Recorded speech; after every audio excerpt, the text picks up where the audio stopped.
देहस्थिमां सरुधिरेऽभिमतिं त्यजत्वम् जायासुतादिषु सदा ममतां विमुञ्च पश्यानिशं जगदिदं क्षणभङ्गुनिष्ठं वैराग्यरागरसिको भवभक्तिनिष्ठः। संसार में दो लोग सबसे ज्यादा दुखी हैं। पहला वो जिसके अंदर अहम है, और दूसरा वो जिसके अंदर ममत्व है। बंधुओं, हम सत्य बोल रहे हैं 20 मिनट बाद इधर उधर देख लेना, लेकिन 20 मिनट इधर ही देख के कथा सुनो। ये बहुत समझने योग्य विषय है और बहुत दिन बाद मन में आ रहा है, इसलिए मैं कह रहा हूं। दो ही लोग दुखी और रहते हैं संसार में, अहमत्व जिसके अंदर है और ममत्व जिसके अंदर है। तीसरा, इन दोनों के परे व्यक्ति कोई दुखी नहीं। आप जितने लोग दुखी हैं सबका मेरे सामने नाम लेके आओ, ये इस कारण से दुखी, इसका कारण चाहे जितने भी हों, खोज करने पर दो ही चीज निकल के आएंगी, अहमत्व और ममत्व। अहमत्व किसे कहते हैं कि मैं कुछ हूं, ये जिसने मान लिया वो दुखी है। मैं कुछ हूं, ये जिसने स्वीकार कर लिया वो व्यक्ति दुखी है संसार में। तुम कुछ नहीं हो, तुम्हारे रहने से, तुम्हारे जाने से, तुम्हारे ना रहने से दुनिया को कोई फर्क नहीं पड़ता। तुम्हारे कुछ अच्छा करने से भी कुछ लोगों को फर्क पड़ा, बाकी दुनिया को इससे कोई फर्क नहीं पड़ता। इसलिए अहम मत करो, आप कुछ भी नहीं हो। और दूसरा दुखी व्यक्ति वो रहता है जिसके चित्त में ममत्व है। ममत्व मतलब ये मेरा है, ये मेरा है, यह भी मेरा है, वो भी मेरा है। तो ये दो ही लोग दुखी हैं, अहमत्व युक्त और ममत्व युक्त। हम सत्य बता रहे हैं, हम वक्ता हैं। आज आप 1000 की तादाद में आ जाओ, लाखों की तादाद में आ जाओ, लेकिन अहमत्व जिस दिन आ गया कि ये मेरा प्रभाव है, उसी दिन से मैं दुखी हो जाऊंगा ना। हम चित्त में यही भाव रखते हैं कि कल 100 लोग कथा सुनते थे, आज हजारों लोग कथा सुनते हैं। इन दोनों में कृपा है ठाकुर जी की, मेरी योग्यता नहीं है। कल मुझे तैयार भी रहना पड़ेगा, क्योंकि आज नहीं तो कल, कल नहीं तो 10 साल बाद, 10 नहीं तो 50 साल बाद एक समय ऐसा आएगा फिर से 50 लोग ही कथा सुनने वाले हैं। उस समय मुझे दुखी नहीं होना है। क्यों? अहमत्व करूंगा तो वो काल भी दुख देगा, और अहमत्व अब भी नहीं करूंगा तो कैसी भी परिस्थिति आ जाए दुखी नहीं हो सकता मैं। आप अभिमान क्यों करते हो कि आप कुछ हो? तो आज ही अपने शरीर को आज्ञा देना, हे शरीर, तुझे हमने घी खिलाया, तुझे हमने दूध पिलाया, तुझे हमने रसगुल्ला खिलाया, तुझे हमने गुलाब जामुन खिलाया, तुझे हमने प्रयाग में स्नान कराया, तुझे हमने जगन्नाथपुरी दर्शन कराया, हमने तेरे लिए इतना किया, तू हमारे लिए एक काम कर बस। शरीर बोलेगा क्या? बूढ़ा नहीं होना, चल हमारी इतनी बात मान ले, अब तू बूढ़ा नहीं होना, जहां है वहीं रुक जा, 25 पर रुक जा, 30 पर रुक जा, 35, बस इससे ऊपर नहीं जा, अब ऐसे ही रहे। शरीर मानेगा आपकी बात? तो फिर जो आपके वश में नहीं उस पर अभिमान कैसा? अभिमान उस पर किया जाता है जो आपके कंट्रोल में हो। अभिमान उस पर किया जाता है जिस पर आपका अधिकार हो। आपका खुद के शरीर पर अधिकार नहीं है तो आप इस पर अभिमान कैसे कर सकते हो? महाराज जी ने मुझे गोद में खिलाया है, मैं छोटा सा गोद में महाराज जी के, मैं, ये मेरा सौभाग्य कि मुझे महाराज जी ने गोद में लिया। पर अब अगर महाराज जी चाहें कि लाला मेरी गोद में आ जा नहीं आ पाऊंगा। क्यों? ये शरीर चाहता नहीं है कि हम एक स्थिरता में रहें। ये बदलता रहता है, बढ़ता रहता है, हर दिन नष्ट होता रहता है, और आप इसको रोक नहीं सकते। बड़े से बड़े योग कर लीजिए, बड़े से बड़े साधन कर लीजिए, अन्न छोड़ दीजिए, जल छोड़ दीजिए, कितनी भी सिद्धियों को प्राप्त कर लीजिए, लेकिन आपका शरीर आपके वश से फिर भी बाहर जाएगा। जिस पर मेरा अधिकार हो मैं उस पर अभिमान करूं ना, जिस पर मेरा अधिकार नहीं उस पर मुझे अभिमान क्यों। हमारे पूज्य गुरुदेव भगवान एक पंक्ति गाते हैं कथा में, देने वाले ने दिया वह भी दिया किस शान से, मेरा है यह लेने वाला कह उठा अभिमान से, मैं मेरा यह कहने वाला तन किसी का है दिया, मैं नहीं मेरा नहीं यह धन किसी का है दिया। मैंने एक मोटरसाइकिल खरीदी, 50,000 1,00,000 रुपए की मोटरसाइकिल खरीदी, आपने मुझसे मांगी भैया 5-6 दिन के लिए हमको जरूरत है, हमें आप दे दो। हमने कि ले जाओ। 5-6 दिन के लिए आप मेरी बाइक लेकर के गए तो आपको अपने शरीर से भी ज्यादा ध्यान मेरी बाइक का रखना पड़ेगा। भाई मेरी नहीं है, ये किसी और की है।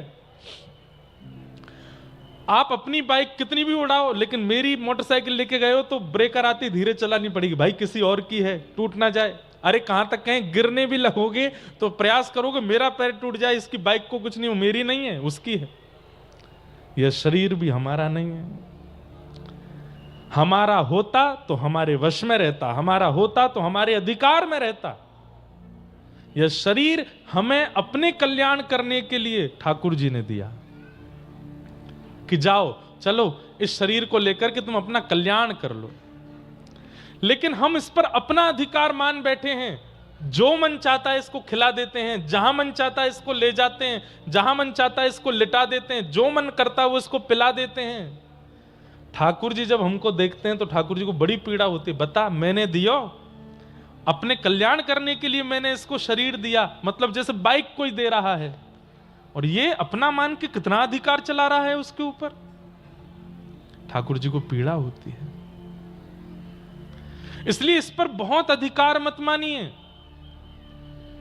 खाना है, पीना है, सोना है, हंसना है, सब कुछ इस शरीर से करना है, परंतु इस बात को नहीं भूलना है कि यह शरीर कल्याण करने के लिए मिला है, ना कि इससे विषय भोग और आदि आदि विषयों को भोगने के लिए मिला है। और सबसे बड़ी बात, अभिमान करने के लिए तो बिल्कुल नहीं मिला है। अहमता इसका त्याग करो, और अहमत्व के त्याग का प्रारंभ होता है सम्मान की इच्छा मत रखो, तो अहम आएगा ही नहीं। मैं एक बात कहा करता हूं कि सबसे ज्यादा अपमान उसी का होता है जिसको सम्मान की बहुत इच्छा होती है। उसके आए दिन अपमान होते रहते हैं, मेरे बारे में यूं कह दिया, मुझसे यूं कह दिया, मेरे लिए ये कह दिया। हम वक्ता बन गए हैं, 1000 लोग हमारे बारे में भी कुछ भी बोलते रहते हैं, कुछ भी कहते रहते हैं, पर हमारा स्वभाव नहीं सबको प्रत्युत्तर देने का। क्यों?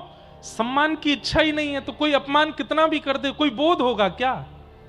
नहीं होगा। इसलिए अहमत्व नहीं। और दूसरा, इस शरीर के ममत्व नहीं करना। कोई भी आपका नहीं है, कोई नहीं है आपका। आप दुखी क्यों हो जाते हैं? क्योंकि आप किसी को अपना मान बैठे हैं और वही अपना कुछ कर रहा है, उसकी करनी से आप दुखी होते हैं। दुनिया में 1000 लोग गलत काम कर रहे हैं, आपको बुरा नहीं लगता, लेकिन कोई अपना बुरा कर दे तो बुरा लगता है। क्यों? क्योंकि अपनत्व मान लिया, ममत्व है उसके प्रति। हजारों की तादाद में बच्चे गुटखा खाते हैं, बीड़ी पीते हैं, सिगरेट पीते हैं, आपको दिखते भी हैं लेकिन आपको कुछ नहीं होता। लेकिन अपना कोई कुछ करता दिख जाए तो दुखी हो जाते हैं। क्यों? गलत काम से आप दुखी नहीं हुए, अपना कर रहा है इसलिए दुखी हुए। इसका मतलब क्या है? ममत्व दुख का कारण है, क्रिया दुख का कारण नहीं है। गलत क्रिया से हमको फर्क नहीं पड़ता, लेकिन कोई अपना कर देता है तो हमको फर्क पड़ता है। तो दुख के कारण 2 ही निकल के आते हैं, अहमत्व और ममत्व। इन दोनों का यदि व्यक्ति परित्याग कर दे उस व्यक्ति से ज्यादा सुखी कोई नहीं संसार में। कितने नाम बताऊं मैं। अजगर ऋषि भागवत में कहते हैं, श्री दत्तात्रेय जी महाराज, दत्तात्रेय जी के प्रसंग में आता है, अब प्रसंग तो बहुत बड़ा है, पड़े रहते हैं आकाश वृत्ति पे, कोई खिला जाए तो खा लेंगे, कोई पहना जाए तो पहन लेंगे, कोई नहला जाए तो नहा लेंगे। अब इतनी ऊंची स्थिति तो हमारी नहीं बनी है, परंतु उनसे ज्यादा प्रसन्न कोई नहीं है संसार में। इसलिए प्रसन्न रहना है, सुखी रहना है, तो दो बातें जीवन में ले आइए। एक तो अहमत्व, मैं नहीं मेरा नहीं, ये दो बातें जब आपके चित्त में आ गई, आपसे ज्यादा सुखी कोई नहीं, आपको कोई दुखी नहीं कर सकता। आप कहेंगे महाराज जी चलिए मैं नहीं मेरा नहीं, ये दोनों स्थिति मैंने बना ली, इसके बाद क्या करूं? तब दूसरे श्लोक में कहते हैं, धर्मं भजस्व सततं त्यज लोक धर्मान सेवस्य साधु पुरुषां जहि काम तृष्णा अन्यश्च दोष गुण चिंतनमाशु मुक्त्वा सेवा कथा रसमहो नितरां पिबत्वम्। मैं नहीं मेरा नहीं, ये दो चीजें चित्त में ले आइए और उसके बाद 5 कर्म अपने जीवन में करना प्रारंभ कर दीजिए। कौन कौन से? सबसे पहला, धर्मम भजस्व, धर्म को भजो। यहां धर्म को भजने का मतलब क्या है? रामो विग्रहवान धर्म, धर्म कौन है? साक्षात राम है, कृष्ण धर्म है, राम धर्म है, नारायण धर्म है। धर्मम भजस्व मतलब राम भजो, कृष्ण भजो, नारायण भजो, सदा उनका भजन करो। और कैसे भजो? बोले सततम। कई लोग मुझे आके बोलते हैं, महाराज जी से भी कहते होंगे, हमारा महाराज जी 2 घंटे का पूजा का नियम है, हम महाराज जी 4 घंटा इतना अनुष्ठान करते हैं, रोज सुबह 5 बजे उठ करके 7-8 बजे तक भजन करते हैं। कोई बड़ी बड़ी चीज नहीं कर रहे आप ये क्यों नहीं कहते कि आप 4 घंटे ठाकुर जी का भजन करते हो, 20 घंटा संसार को भोगते हो? भारी तो फिर भी संसार ही हो गया। अगर पडले में नापा जाए तो 4 घंटे का भजन, 8 घंटे का भजन, 11 घंटे का भजन, उसके बाद भी संसार ही तो है बाकी के समय पर। इसलिए गिनाया मत कीजिए कि आप आधा घंटा करते हैं, 2 घंटा करते हैं, 4 घंटा करते हैं, नहीं।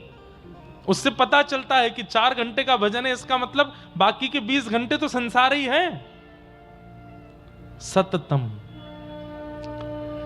24 घंटे मन में विश्वास और बुद्धि में चिंतन करते रहो। घर से बाहर हो, घर के अंदर हो, काम में हो, स्कूल में हो, कॉलेज में हो, ऑफिस में हो, कहीं भी हो, चिंतन चलता रहे। हमारे परिचय के एक व्यक्ति हैं, उन्होंने अपने फोन में 24 घंटे का अलार्म लगा रखा। हर घंटे में फोन में अलार्म बजता है और अलार्म बजता है 1 मिनट। ध्यान से सुनिएगा, 24 घंटे का अलार्म है, हर घंटे में अलार्म बजता है। और जितनी देर अलार्म बजता है, चाहे ब्रह्मा जी सामने बैठे हों, वो नेत्र बंद करते हैं और ठाकुर जी को याद करते हैं। मेरे से बोले, महाराज जी हर क्षण तो नहीं बन पाता, लेकिन हाँ 24 घंटे में हर घंटे ठाकुर जी को याद करता हूं, ठाकुर जी का स्मरण करता हूं। अब उनकी आदत ऐसी हो गई है, रात्रि में भी 10 बजे सोते हैं, 4 बजे उठते हैं, तो 10 से 4 बजे तक भी हर घंटे अलार्म बजता है। और जितनी बार अलार्म बजता है, स्वप्न में भी ठाकुर जी को याद करते हैं, ठाकुर जी का स्मरण करते हैं। धर्मम भजस्व, धर्म को भजो। और कैसे भजो? बोले सततम, भजते रहो। ठाकुर जी का स्मरण एक क्षण के लिए भी चित्त से जाना नहीं चाहिए। धर्मम भजस्व सततम त्यज लोक धर्मान। अब ये बात कई लोगों को अनुचित लगेगी, लेकिन सुन लीजिए, लोक धर्म का त्याग करो। लोक धर्म क्या है? अरे बुआ जी बुरा मान गई हैं, उनको मनाना है, जीजा जी रूठे बैठे हैं, फूफा जी के मुंह में से आवाज नहीं निकल रही है, चाचा जी रूठ गए, ये रूठ गए, वो रूठ गए, ये सब। अच्छा, रूठे नहीं भी हैं तो उनको मनाने के लिए जी रहे हैं, वो नहीं रूठ जाएं, घर वाले प्रसन्न रहें, माता पिता सुखी रहें, पत्नी नाराज ना हो, बच्चे दुखी ना हो। ये लोक धर्म है। इनको मनाने से कोई फायदा नहीं है। वो ना रूठे, बस इसका ध्यान रखो। ठाकुर जी ना रूठे आपसे। रूठे चाहे राजा, वासे कछु न काजा, एक तू ही महाराजा, और कौन पास जाएंगे। रूठे चाहे भाई, वासे कछु न भलाई, एक तू ही है सहाई, और कौन को सराएंगे। रूठे चाहे शत्रु और मित्र आठों याम, एक तेरे चरणन के नेह को निभाएंगे।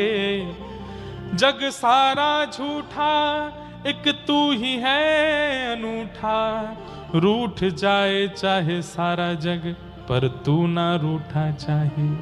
आप मत रूठो। मीराबाई से सब रूठ गए थे।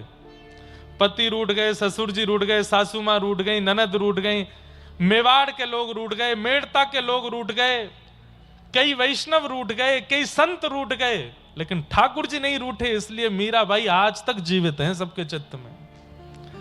गोस्वामी तुलसीदास जी महाराज अवधि सामान्य लिपि में उन्होंने रचना कर दी मानस की। कभी उठा के देखिएगा इतिहास, काशी में कोई ब्राह्मण गोस्वामी जी के द्वारा लिखी गई मानस जी को स्वीकार करने को राजी नहीं था।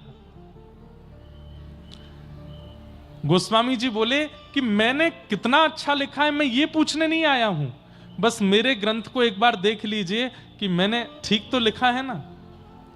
तो लोग बाग पढ़ करके हंस जाते थे, ये कैसी भाषा है, ये कौन सा शब्द है, ये क्या तुमने संस्कृत के जगत में, हिंदी साहित्य के जगत में तुम ये सामान्य लिपि में लिख रहे हो, अवधी भाषा में लिख रहे हो, ग्रामीण भाषा में लिख रहे हो, कोई नहीं पढ़ेगा इसको। आज हर हिंदू वैदिक सनातन धर्मी के घर में भले ही रामायण ना हो, लेकिन